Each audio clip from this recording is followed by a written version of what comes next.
नमस्कार विद्यार्थी मित्रांनो, मी आपला मराठी शिक्षक मनोज रामस्वामी आज आपल्यासाठी इयत्ता 10वीचं 6वं प्रकरण चोडीवाला घेऊन आलेलो आहे. याचे लेखिका आहेत जयश्री रुईकर. लेखिकांचा परिचय करून घेऊया.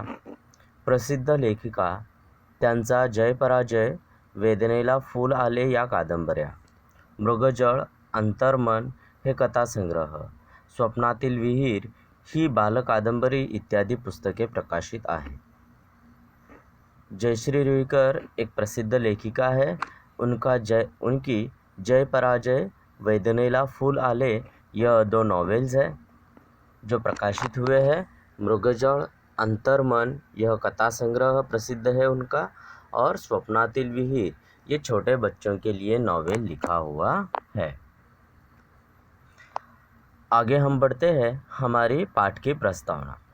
प्रस्तुत पाठात कुष्ठरोग्यांच्या वसाहत निर्माण करणारे डॉक्टर शिवाजीराव उर्फ दाजीसाहेब पटवर्धन यांच्या अमरावती येथील तपोवनमध्ये संक्रांत आणि ज्येष्ठ पौर्णिमेला कुष्ठरोगी स्त्रिया आणि मुलींना बांगड्या भरणाऱ्या अब्दुलच्या संवेदनशील वृत्तीचे वर्णन केले आहे. या पाठात समाज ऋण या मूल्याबरोबरच माणुसकीचे दर्शनही लेखिकेने घडवले आहे. तो प्रस्तुत पाठ में कुष्ठ रोगों की वसाहत निर्माण करने वाले डॉक्टर शिवाजीराव उर्फ दाजीसाहेब पटवर्धन इनके अमरावती की तपोवन में ज्येष्ठ पूर्णिमा और संक्रांत के दिन बिना कोई मेहनताना लेकर वहाँ के महिलाओं और बच्चों के लिए जो चूड़ियाँ भरने का काम करते थे, अब्दुल मियाँ उनकी एक संवेदनशील कहानी चूड़ीवाला है. इस पाठ में हमें समाज ऋण के साथ साथ एक मानवता का भी दर्शन होता है. जो इंसानियत के प्रति ज़्यादा संवेदनशील व्यक्ति है अब्दुल मियाँ, उसके बारे में जानकारी मिलती है. शब्दार्थ जान लेते हैं. कुष्ठ रोग, महारोग, लिप्रोसी, संक्रांत आणि ज्येष्ठ पूर्णिमा. संक्रांत और ज्येष्ठ पूर्णिमा ये 2 हिंदू त्यौहार है. संक्रांत आता है करीब करीब जनवरी में और ज्येष्ठ पूर्णिमा आता है जून या जुलाई में. समाज ऋण, समाज के प्रति हमारी ऋण, कर्तव्य. मानुषकी, इंसानियत. तो चलिए हम हमारे पाठ की तरफ आगे बढ़ते हैं. आज का दिन संक्रांत का दिन है. अब्दुल मियाँ हमेशा की तरह तपोवन जा रहे हैं अपनी चूड़ियों का बैग लेकर, और वो निकलते हुए उतने में उनका बेटा अनवर उन्हें टोकता है और कहता है, अब्बा जान आज मत जाओ ना तपोवन को. उसके ऊपर वो अनवर को बोलते हैं, क्यों बेटे? तो उतने में शन्नो उनको टोक कर कहती है, जाने दे अनवर, काही बोलून फायदा आहे का? आजचा दिवस म्हणजे त्यांच्यासाठी परवानीच. जाने दे अनवर, उनको बोलकर कुछ फ़ायदा है नहीं, वो तो हमारी बात मानेंगे ही नहीं. आज का दिन तो उनके लिए एक त्यौहार का दिन है, परवानी उत्साहाचा दिन. एवढं काय आहे त्या तपोवनात कोण जाणे, क्या है इतना उस तपोवन में कौन जाने. ऐसे अब्दुल मियाँची बायको शन्नू नाराजीच्या सुरात आपल्या मुलाची समजूत काढत म्हणाली. ऐसे वो अपने बेटे को समझाते हुए कहती है. उतने में अब्दुल मियाँ कहते हैं, मी लवकर येईन बेटा, मैं जल्दी आ जाऊँगा बेटा, मैं जल्दी आ जाऊँगा. आपल्या वडिलांचे हे बोलणे ऐकून अनवर खेळायला निघून गेला. इतनी बात सुनकर अनवर खेलने चला जाता है. फिर शन्नू और अब्दुल मियाँ इन दोनों के बीच में बातचीत होती है.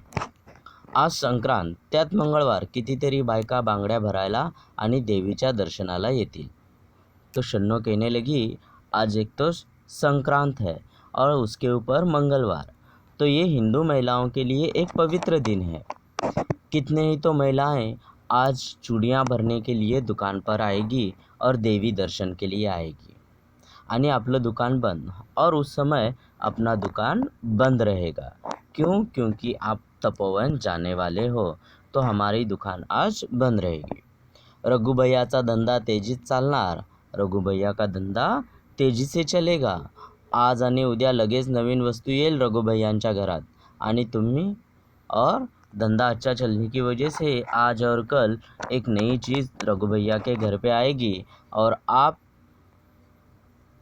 बीच में फिर रुक के बोलती है, तुम्ही जाऊन बसा त्या तपोवनात. थोड़ी देर रुकी और बोली कि हाँ, और तुम जाकर बैठो तपोवन में. तो उतने में अब्दुल मियाँ को थोड़ा गुस्सा आ जाता है और वो कहते हैं, शन्नू चुप बैठ अभी. और उतना बोलकर वो ज़्यादा वाद न करते हुए अपने एका हातात भांगड्यांची पेटी आणि एका हातात पिशवी घेऊन अब्दुलने पायात चपला सरकवल्या. फिर शन्नू की बात पर गौर न करते हुए वो क्या करते, एक हाथ में अपने चूड़ियों की पेटी और दूसरे हाथ में एक थैली लेकर वो निकलने की तैयारी में रहते हैं. उतने में शन्नू फिर से एक बार उन्हें टोकती है. कहती है, हे बघा, रस्त्यानं कोणी भेटलं तर सांगू नका तपोवनात जातो म्हणून. कोई रस्ते में मिला तो किसी को मत बताना कि मैं तपोवन जा रहा हूँ. धंद्यावर परिणाम होतो त्याचा, समजलं. धंधे पे परिणाम होता है उसका. समझ में आया क्या? देखिए, तपोवन क्या था, तो लिप्रेसी पेशेंट्स के लिए एक आश्रम था और वहाँ पे जाकर वो चूड़ियाँ भरेगा. ये अगर सब लोगों को समझ में आया तो कोई उनकी पास से अब्दुल मियाँ से चूड़ियाँ भरवाने नहीं आएगा, ऐसे शन्नू को लगता था. इसीलिए उसने ये सारी बात बोली थी. अब्दुलने एक बार तिच्याकडे बघितलं. तिच्या डोळ्यातला क्रोध आणि त्यांचा परिचयाचा होता. एक नज़र उन्होंने शन्नू की तरफ देखा और उन्हें उनका गुस्सा, शन्नू का गुस्सा उन्हें वो भली भांति परिचित थी. पण त्यांच्याकडे बघून तिच्याकडे बघून आज त्याला तिचा राग आला नाही तर कीव आली. तो आज उसकी तरफ देखकर, शन्नू की तरफ देखकर उसे गुस्सा नहीं आया तो क्या हुई, दया आई. क्योंकि उसे अब्दुल को लगता था मेरी ज़िद की वजह से शन्नू और अनवर दोनों सफ़र कर रहे, तो इसीलिए वो आज दया की भावना से अब्दुल ने शन्नू की तरफ देखा और वो तपोवन की तरफ निकल पड़ा. उसावलेली, फाटलेली, फटी हुई, अलगद, आराम से, कचेरी, ऑफिस, पाउन 3/4, उतारू, प्रवास से उतरने वाले प्रयाणिक, कमानी, एंट्रन्स गेट. आंब्याच्या झाडाखाली असलेल्या चौथाऱ्यावर अब्दुल बसला आणि क्षणातच सारा कामधंदा सोडून स्त्रियांची गर्दी अब्दुलच्या आजूबाजूला जमली. तो जैसे ही तपोवन के अंदर अब्दुल मियाँ ने एंट्री ली तो छोटे छोटे बच्चों ने चूड़ी वाला आया करके सारी बात खबर फैला दी. अब्दुल मियाँ अंदर आए और एक आम के पेड़ के चौथरे पे, मतलब कट्टे पर जाकर वो बैठ गए जहाँ पे सारी महिलाओं को वो आराम से चूड़ी पहना सकते थे. जैसे ही अब्दुल मियाँ वहाँ बैठे तो महिलाओं की ने अपना सारा काम धंधा छोड़कर वो आकर यहाँ बैठ गई थी. अब ये स्त्रियाँ, अब्दुल मियाँ, ये अपने तपोवन की जो स्त्रियाँ थी वो क्या काम करती थी, तो वो छोटे छोटे प्रिंटिंग की या फिर मफलर बनाना या गोदड़ी बनाना या फिर और छोटे जो शतरंजी होते हैं, जो मैट्स होते हैं वो बनाना, टेबल कुर्सी बनाना, कपड़े बुनना, ये सारी कामें अब्दुल मियाँ तपोवन की स्त्रियाँ खुद से करती थी. चूड़ी वाला तो वहाँ पे जमने के बाद सारी महिलाएं अब कहने लगी, त्या लाल रंगाच्या मला, त्या हिरव्या मला, चुडीवाला माझ्यासाठी आरसा आणला, मागच्या वेळी मी सांगितला होता ना. तो उन्होंने कहा कि कुछ ने कहा वो लाल वाली चूड़ियाँ मुझे दो, वो हरी वाली मुझे चाहिए. ऐसे सब महिलाएं एक साथ चिल्लाने लगी और गड़बड़ करने लगी थी. तो किसी ने उनको और भी चीज़ों की ज़रूरत जो होती है वो मांगने की थी, जैसे कि आईना, कंघी, पाउडर, पाउडर का बो, ये सारी जो कॉस्मेटिक चीज़ें होती है वो सब उन्होंने अब मांगना शुरू कर दिया था। एक ने कहा, मैंने आपको आईना लाने के लिए कहा था ना लास्ट टाइम, तो आपने लाया क्या, ऐसे वो पूछ रही थी। अब्दुलच्या आजूबाजूला गर्दीच गर्दी झाली. अब्दुलच्या आजूबाजू में अब गर्दी, महिलाओं की गर्दी हो गई आणि गोंधळ सुरू झाला और एक साथ गडबड शुरू हो गई. प्रत्येकाला प्रथम बांगड्या भरायच्या होत्या. हर एक को पहले चूड़ियाँ भरनी थी. अब्दुल एकेकीच्या हातात बांगड्या भरू लागला. अब्दुल अब एक के हाथ में अब चूड़ियाँ भरने लगा था. त्यांना हव्या तशा, जिनको जैसी ज़रूरत थी वैसी चूड़ियाँ वो भर रहा था. त्यांच्या मनपसंद, उनके पसंदी का. त्यांना बांगड्या भरणं म्हणजे एक दिव्यच, और उन महिलाओं को चूड़ी भरना एक बड़ा मुश्किल काम था. पण अब्दुल्ला ती कला साधली होती. पर अब्दुल मियाँ ने उनकी ये जो कला थी वो साध्य कर ली थी, क्योंकि हम देखते हैं कि लिप्रेसी पेशेंट के हाथ जो होते हैं वो जकड़े हुए रहते हैं और वो पूरी तरह से खुलती नहीं है. तो उन महिलाओं को चूड़ी भरना एक बड़ा मुश्किल काम था, क्योंकि वह उनके हाथ पूरी तरह से जकड़े हुए रहते हैं और वो पूरी तरह से खुलते नहीं हैं. तो ऐसे वक्त चूड़ियाँ भरना एक बड़ा मुश्किल काम था. तो वो काम अब्दुल मियाँ कर रहे थे. 2-3 तास बांगड्या भरण्याचा कार्यक्रम शुरू होता. 2 से 3 घंटा उन्होंने क्या किया, अब्दुल मियाँ ने तपोवन की जो महिलाएं थे उन सबके ऊपर चूड़ियाँ भरना चालू कर दिया था. साऱ्या तपोवनात तो एक आनंदाचा आणि चैतन्याचा दिवस. उस दिन तपोवन का दिन जो था वो आनंद का और उत्साह का दिन था. आवाज, गडबड, गोंधळ, चेहऱ्यावरचा आनंद आणि हे सारे वातावरण निर्माण करणारा चुडीवाला अब्दुल म्हणजे तपोवनातील स्त्रियांना, मुलींना अगदी देवदूतासारखा वाटे. आज का दिन तपोवन की महिलाओं के लिए बहुत ही खुशी का दिन था, आनंद का दिन था, उत्साह का दिन था, क्योंकि आज के दिन अब्दुल मियाँ वहाँ की महिलाओं को चूड़ी भरने वाला था. तो इसीलिए सारी तरफ गड़बड़, चिल्लाना या उनके चेहरों पर जो आनंद था वो सब निर्माण करने वाला सिर्फ अब्दुल मियाँ ही था. इसीलिए तपोवन की महिलाएं और बच्चियां, छोटी बच्चियों को अब्दुल मियाँ किसी देवदूत से कम नहीं लगता था, मतलब किसी भगवान के फरिश्ते से कम नहीं लगता था. और सिर्फ साल में 2 ही दिन उनको ये सारी खुशी मिलती थी, एक संक्रांत के दिन और दूसरा ज्येष्ठ पूर्णिमे का दिन, क्योंकि इन्हीं 2 दिनों में तपोवन को अब्दुल मियाँ आते थे चूड़ियाँ भरने के लिए. इसलिए ये महिलाएं उन 2 दिनों का इंतज़ार साल भर में करती रहती थी. और उन महिलाओं के चेहरे पर की खुशी, आनंद वो देखकर अब्दुल मियाँ भी दिल ही दिल में बहुत ज़्यादा खुश हुआ करते थे. शब्दार्थ जाणून घेऊया. चौथारा, कठड़ा, पेड़ के नीचे जो बंधा हुआ रहता है कट्ठा, वो. चैतन्य, आनंद, उत्साह. देवदूत, फरिश्ता,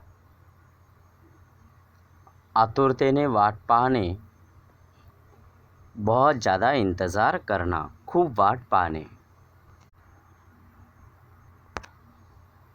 ऐसेच काही दिवस गेले. ऐसे कुछ दिन निकल गए. अब्दुल मियाँ हर बार आते, उन महिलाओं को चूड़ियाँ भरते और चले जाते थे. उन्हें अपने काम की फ़िक्र नहीं थी, पर उन्हें ज़्यादा चिंता थी तपोवन की महिलाओं को. उनके चेहरे पे जो 2 दिन की खुशी मिलती थी, तो वो देखकर अब्दुल मियाँ खुद खुश हुआ करते थे. ऐसे ही बहुत से दिन निकल गए. एक दिवस रघु भैया आला. त्याच्या हाती पोस्टमनने दिलेले पत्र होते. एक दिन रघु भैया अब्दुल मियाँ के घर आया और उसके हाथ में पोस्टमैन ने दिया हुआ एक लेटर था. अब्दुल मियाँ, तपोवन से चिट्ठी आई है आपको. तर रघु भैया ने त्याला अब्दुल मियाँला म्हटलं की अब्दुल मियाँ, तपोवन से चिट्ठी आई है आपको. तर अब्दुल मियाँ म्हणला, दिखाओ दिखाओ. अब्दुल मियाँ बोले, दिखाओ भाई. अरे पण चिट्ठी मराठीतून आहे. तो रघु भैया बोला कि ये चिट्ठी तो मराठी में है और आपको पढ़ना नहीं आएगा. तो फिर अब्दुल मियाँ ने रघु भैया से कहा, मग वाचून दाखव ना तूच, आप ही पढ़ के सुनाओ ना रघु भैया. रघु भैया ने पढ़ना शुरू कर दिया. रघु भैया ने चिट्ठी मोठ्याने वाचली. चिठ्ठीतला मजकूर ऐकून अब्दुल आणि शन्नूला यांना खूपच आनंद झाला। तो रघुभैया ने चिट्ठी पढ़ते ही अब्दुल और शन्नू के चेहरे पर मुस्कान आई और उन्हें बहुत ज़्यादा खुशी हुई। ऐसे क्या लिखा था उस लेटर में? तो उसके अंदर लिखा था, तपोवनात होणाऱ्या संमेलनाच्या प्रसंगी अब्दुलचा खास सत्कार होणार होता। तो तपोवन में जो सम्मेलन होने वाला था, जो समारंभ होने वाला था, उसके अंदर अब्दुल मियाँ का सत्कार करने का एक कार्यक्रम होने वाला था। त्यासाठी पत्र पाठवून दाजी साहेबांनी त्याला निमंत्रण दिले होते और उसी के लिए दाजी साहेब ने उनको इन्विटेशन दिया हुआ था, अब्दुल मियाँ को इन्विटेशन दिया हुआ था। 2 दिवसांनी सत्कार समारंभ होता। 2 दिन बाद ही ये सत्कार समारंभ होने वाला था। कधीही लाभणार नाही असे सत्काराचे भाग्य त्याच्या वाट्याला आले होते। अब्दुल मियाँ एक छोटा सा चूड़ीवाला था और उसका सत्कार भला कोई क्यों करेगा? पर एक खुशी का दिन उसके ज़िंदगी में पहली बार आया हुआ था, जो उसको फिर से कभी मिलेगा या नहीं इसकी आशंका थी और इससे पहले भी उसने कभी नहीं सोचा था कि ऐसे खुशी का दिन उसकी ज़िंदगी में कभी आएगा। पत्र आल्यापासून तो त्याच आनंदात होता। जब से उसने वो लेटर सुना था, तो तब से वो उसी की खुशी में, उस लेटर की खुशी में ही अपना पूरा दिन गुजार रहा था। पुन्हा पुन्हा तो स्वतःला विचारत होता। वो खुद से खुद को पूछ रहा था, बार बार, सत्कार करने एवढं मी काय केलं आहे तपोवनसाठी? मैंने क्या किया है तपोवन के लिए जो ये लोग मेरा सत्कार समारंभ कर रहे हैं? ऐसे बार बार उसके दिल में विचार आ रहा था और उसे एक अलग तरीके की खुशी भी महसूस हो रही थी। शब्दार्थ जान लेते हैं। सम्मेलन, समारंभ, सेरेमनी, सत्कार, आदर। अब्दुल तपोवनात आला तेव्हा कार्यक्रम शुरू झाला होता। अब्दुल मियाँ जब तक तपोवन आए थे तब कार्यक्रम की शुरुआत हो चुकी थी। स्टेजच्या समोर बाजूला मांडलेल्या खुर्चींवर काही निमंत्रित पाहुणे मंडळी बसली होती। स्टेज के सामने बाजू में जो कुर्सियाँ रखी थी वहाँ पे कुछ प्रमुख पाहुणे मतलब मेहमान लोग बैठे हुए थे। अब्दुल्ला त्यांच्याबरोबर बसायला संकोच वाटला। उन सबके पास बैठने के लिए अब्दुल मियाँ को थोड़ा सा संकोच महसूस हुआ या अनकंफर्टेबल फील हुआ। तो तसाच उभा राहिला। वो वहाँ पे जाकर खड़ा रह गया। तेवढ्यात खुद दाजी साहेबांनीच त्याला बोलवून जवळच्या खुर्चीवर बसायला लावले। उतने में दाजी साहब ने देखा कि अब्दुल मियाँ आया है, तो वो खुद अब्दुल मियाँ के पास चले गए और उन्होंने उनके पास वाली खुर्ची में अब्दुल मियाँ को बिठा लिया।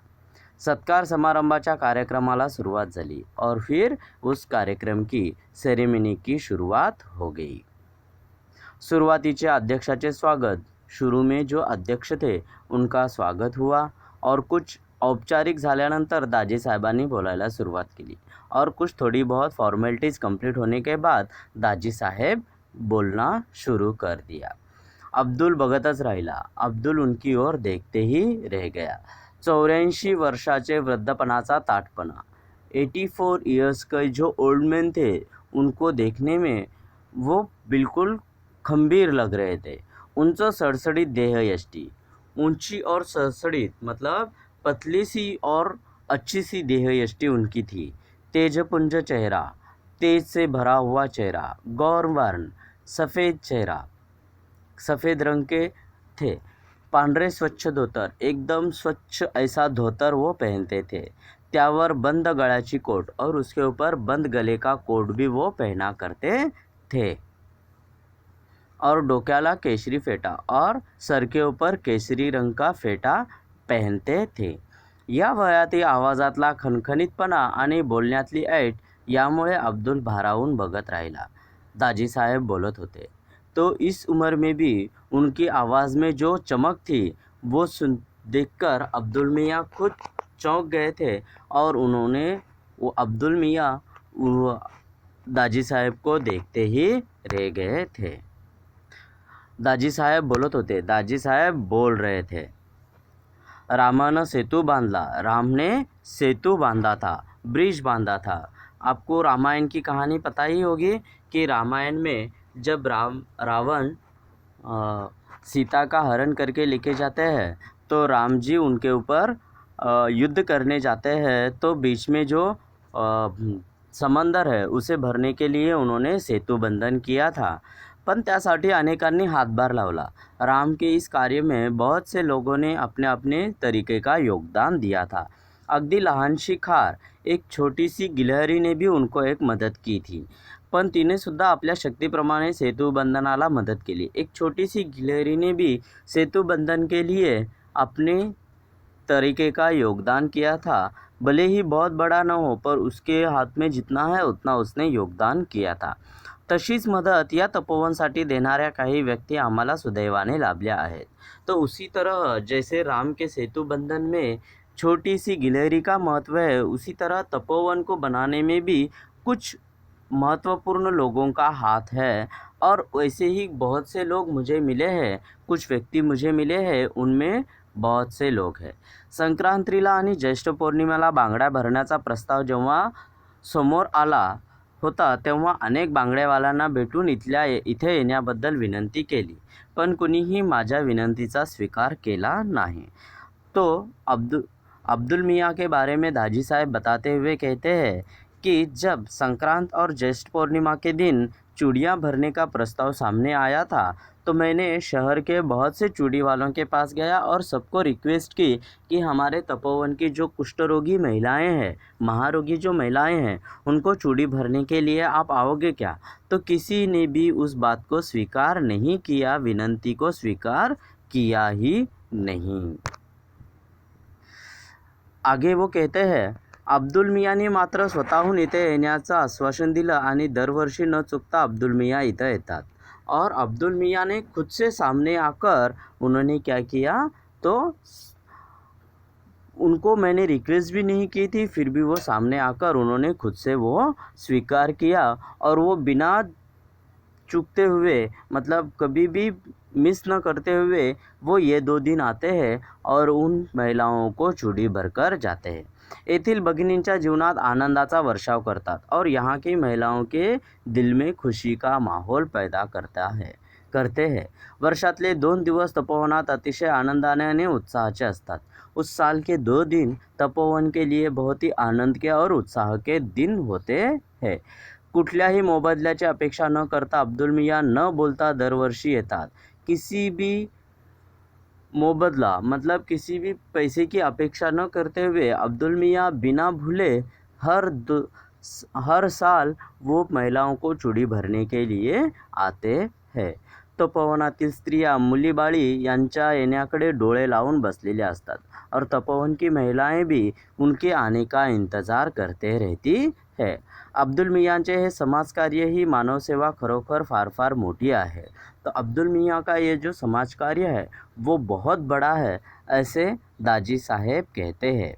अनमोल आहे, बहुत ही अनमोल है आणि म्हणूनच त्यांचा सत्कार करायचं ठरवलं आहे और इसीलिए आज उनका सत्कार करने का हमने आज फैसला किया है। क्योंकि अब्दुल मियाँ एक ऐसे व्यक्ति है जो दूसरों की खुशी में अपनी खुशी ढूंढ रहे हैं। उनको कुछ पैसा मिलता था क्या? नहीं, उल्टी बदनामी हो रही थी उन महिलाओं को चूड़ी भरते हुए। फिर भी उन्होंने अपने खुशी के लिए नहीं, अपने खुशी के साथ साथ उस तपोवन की जो महिलाएं थी, जो इस समाज से दूर रहती थी, उन महिलाओं के लिए उन्होंने खुशी ढूंढने का काम किया। और ये छोटा काम नहीं था। समाज में सेवा में रहते हुए बहुत से लोगों को अपने अपमान झेलना पड़ता है, उसी तरह अब्दुल मियाँ को भी अपमान झेलना पड़ा, पर उन्होंने उनसे उभर कर भी, मतलब उन्होंने महिलाओं के लिए काम किया था और ये छोटा काम नहीं था, इसीलिए उनका आज सत्कार होने वाला था। तेव्हा त्या सत्काराचा स्वीकार अब्दुल मियाँ ने इथे येऊन करावा। इसीलिए दाजी साहब कहते हैं कि आज उनको ये सत्कार मिलने वाला है, तो वो लोग अब्दुल मियाँ स्टेज पर आए और इस सत्कार को स्वीकार करे, ऐसे उन्होंने कह दिया। अब्दुल स्टेजवर चढला। दाजी साहेबांनी फुलांचा गुच्छ आणि तपोवनातले लोकांनी तयार केलेली सुंदर फुलदाणी त्याला दिली। तो स्टेज पर आते ही अब्दुल मियाँ स्टेज पर चढ़ गए, तो दाजी साहेब ने उस तपोवन की महिलाओं ने और वहाँ के लोगों ने बनाया हुआ फूलों का गुच्छ, पुष्पगुच्छ और फूलदानी उनको भेंट स्वरूप दी। टाळ्यांचा कडकडाट झाला, तालियां जोर से बजने लगी। अब्दुल अतिशय भारावून गेला। अब्दुल मियाँ बहुत ज़्यादा भावुक हो गए। त्यांनी चटकन दाजी साहेबांच्या पायांना स्पर्श केला और उन्होंने दाजी साहेब के पैरों को स्पर्श किया, मतलब उनके पैर पड़ने लगे थे। तो चलिए अब शब्दार्थ जान लेते हैं। सड़सड़ित, उंच देखना, टॉल, स्लिम, देहयष्टी, शरीराची ठेवण, बॉडी स्ट्रक्चर। तेजपुंज, तेजस्वी, ब्रिलियंट। गौरवर्ण, गोरा रंग, फेयर। एट, रुबाब, दिमाग। खार, एक चपळ प्राणी, अ स्क्वेरल। आश्वासन, वचन, हामी, प्रॉमिस। मोबदला, केलेल्या कामाचे वेतन या फिर रिम्युनेशन्स फॉर द वर्क डन। अनमोल, मौल्यवान, ज्याचे मूल्य होऊ शकत नाही असे प्राइसलेस। बराच उशीर झाला होता। सत्कार समारंभ का कार्यक्रम होते होते बहुत देर हो चुकी थी। अमरावतीहून आलेले निमंत्रित मंडळी मोटारीतून जाणार होते। अमरावती से आए हुए कुछ मेहमान गाड़ी से जाने वाले थे। दाजी साहेबांनी अब्दुलला त्यात बसवले। दाजी साहब ने अब्दुल को उस गाड़ी में बिठा दिया। मोटार धावत होती, गाडी चल रही थी। अब्दुल विचार करत होता, आज शन्नूला आणायला हवे होते, तिचा गुस्सा तरी कमी झाला असता। उसके मन में विचार आया, आज शन्नू को लाता तो उसका गुस्सा तो थोड़ा सा कम हो जाता, मेरा सत्कार समारंभ, मेरा कार्य देखकर वो खुश हो जाती। उसे ऐसे लग रहा था, आकाशात अष्टमीचा चंद्र हसत आहे। आकाश मेघरहित निळ्या नितळाईने नटले होते। वातावरण अंतर्बाह्य प्रसन्न वाटत होते। वो अब्दुल मियाँ दिल ही दिल में बहुत खुश हो रहे थे। उनके मन के अंदर खुशी झलक रही थी, उसी तरह बाहर का मौसम भी सुहावना लग रहा था। उन्हें ऐसे लग रहा था कि अष्टमी का चांद खिलकर हंस रहा है। आकाश नीले नितड़ाई से, मतलब एकदम नीले आसमान में खुशी से माहौल खुशी से भरा हुआ है, ऐसे उसका मन कह रहा था। अंबाबाईच्या चौकात मोटार थांबली। अंबाबाई के चौक में गाड़ी आकर रुक गई। अब्दुल खाली उतरला, अब्दुल भाई नीचे उतर गए। घर आया तो माहौल पूरी तरह से बदल चुका था। उसकी जो खुशी थी, अब्दुल मियाँ की जो दिल में खुशी थी, वो अब घर आकर पूरे दुख में परावर्तित होने वाली थी। एक तरफ उसको खुशी का माहौल था, बाहर के तरफ घर के बाहर खुशी का माहौल था उसके दिल में, तो घर आते ही उसके दिल में एक सन्नाटा छा गया, एक उदासी छा गई। अब्दुल येता शन्नो उठली। अब्दुल घर में आते ही शन्नो उठकर बैठ गई। थाळीत चपाती आणि वांग्याची भाजी घेऊन तिने थाळी अब्दुल समोर ठेवली। थाली में चपाती और बैंगन की सब्जी रखकर अब्दुल के खाने के लिए दे दिया। अब्दुल एखाद्या अपराध्यासारखा मान खाली घालून जेवू लागला। अब्दुल कोई अपराधी की तरह गर्दन नीचे कर कर खाने लगा था। उसे ऐसे लग रहा था कि आज मैंने शन्नू को क्यों नहीं लेके गया, मैंने कुछ बड़ा गुनाह कर दिया है। आज वो आती तो कितनी खुश होती, यही वो सोचने लगा था। और उतने में उसने पूछ लिया, तू नहीं खाएगी? तो उसके ऊपर शन्नू ने जवाब दिया, नहीं जी नहीं चाहता खाने को। तो उसने कहा कि मुझे आज मन नहीं कर रहा है खाना खाने के लिए। अनवर जेवला? उसने पूछा। अनवर ने खा लिया? जेवला पण खिम्यासाठी हट्ट धरून बसला होता। पर उसने कहा कि अनवर ने खाना तो खा लिया, पर आज वो खीमा खाना चाहता था और उसी की जिद करके बैठा था। अब्दुलच्या हातातला घास हातातच राहिला। वो हाथ का निवाला उसके हाथ में ही रह गया और वो सोचने लगा कि अरे बाहर तो मेरा इतना सत्कार समारंभ हुआ, वो कुछ हुआ, पर घर वालों को मैं खुशी नहीं दे पा रहा हूँ। ऐसे उसके दिल ही दिल में बहुत दुख हुआ और वो खाते खाते उसका हात रुक गया। एकाएकी जेवणावरची इच्छा मरून गेली। उसकी खाने की जो इच्छा थी वो अब मर गई थी। तोंडात घास घोळू लागला और खाने का निवाला पेट के अंदर जाना ही नहीं चाहता था। ऐसे वो अपने ज़बान के अंदर ही उसने वो निवाला वैसे ही रख लिया था। खाने की इच्छा उसकी मर गई थी।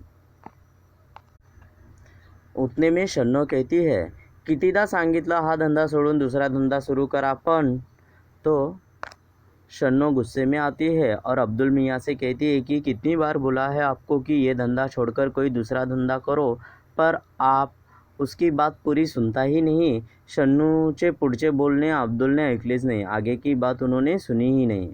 तो चटकन उठला, वो जल्दी से उठ खड़ा हो गया, हाथ धुवून अनवरच्या शेजारी येऊन पडला। हाथ धोकर वो अनवर के बाजू में आकर सो गया, लेट गया। शन्नूचे बोलणे त्यातला शब्दनशब्द त्याला पाठ होता। कितीदा तरी तेच तेच बोलून झाले होते। शन्नू की हर बात उसे याद थी। उसको शन्नू की हर बात हमेशा वही वही सुन सुन के उसके कान थक गए थे और वो बोलने से पहले वो सारी बात समझ गया था। नवीन धंदा, भांडवल नको, कुठून आणणार? तो थोडासा जोराने पण शन्नूला ऐकायला जाईल अशा आवाजात बोलला। पण भांडवलापेक्षाही त्याला अब्बाजानपासून चालत आलेला हा बांगड्यांचा धंदा सोडवत नव्हता। नया धंधा, कहाँ से लाएंगे पैसे इतना, ऐसे वो बोलने लगा। शन्नू को आवाज़ सुनाई दे इतनी ज़ोर से उसने बोल दिया। पर सच्ची बात तो ये थी कि पैसे की ज़्यादा प्रॉब्लम नहीं थी, वो नया धंधा कैसे भी चालू कर सकता था। पर उसके पिताजी के या उसके बुज़ुर्गों ने जो धंधा किया था बांगड़ी का, चूड़ियों का, वो धंधा उसके मन से नहीं जा रहा था या वो छोड़ना नहीं चाहता था। नवरात्र संपले होते। नवरात्र के दिन ख़त्म हो चुके थे। नवरात्र हम सबको पता है, जिन दिनों में हम दशहरा से 9 दिन पहले जो देवी माँ की पूजा करते हैं वो दिन। त्यात धंदा चांगला झाला। उन दिनों में धंधा बहुत तेज़ी से चल रहा था। लोग आता दिवाळीच्या तयारीला लागले हुए थे। तो अब लोग दिवाली की तैयारी में लगे हुए थे। रघु भैया ने दुकानाला रंग देण्याचे काम काढले होते। रघु भैया ने दुकान को कलर देने का काम शुरू कर दिया था। अब्दुल दुकानावर आला। अब्दुल भैया दुकान पर आए थे। त्यांचा चेहरा उदास दिसत होता। उनका चेहरा उदास लग रहा था।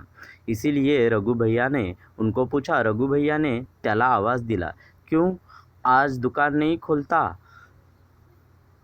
तो रघु भैया ने अब्दुल मियाँ से पूछा कि आज दुकान नहीं खोल रहे हो अब्दुल मियाँ?